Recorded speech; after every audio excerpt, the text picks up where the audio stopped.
আম্মা জান হযরত আয়েশা সিদ্দিকা রাদিয়াল্লাহু তাআলা আনহা বর্ণিত, তিনি একদা আল্লাহর রাসূল সাল্লাল্লাহু আলাইহি ওয়াসাল্লামকে জিজ্ঞেস করলেন, ইয়া রাসূলুল্লাহ, নারাল জিহাদ আফদালাল আমাল। হে আল্লাহর রাসূল, আমরা তো জিহাদকে শ্রেষ্ঠতম আমল মনে করি।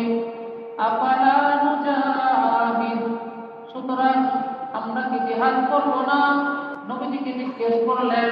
তখন নবীজি সাল্লাল্লাহু আলাইহি ওয়াসাল্লাম উত্তরে বললেন, লা লাকিন্না আফদালাল জিহাদ হাজ্জুল মাবরুর।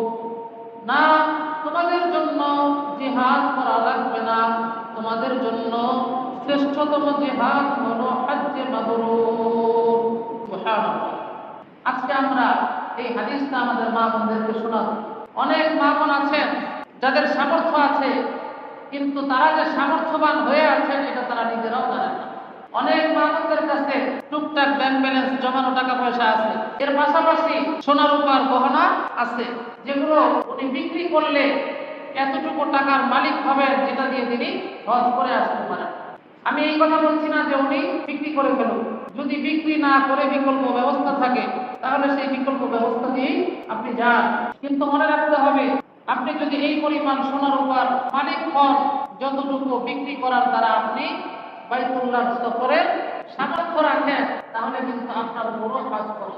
তো মা বোনদের জন্য এক বিশাল সুযোগ এই ফজিলত লাভ করার।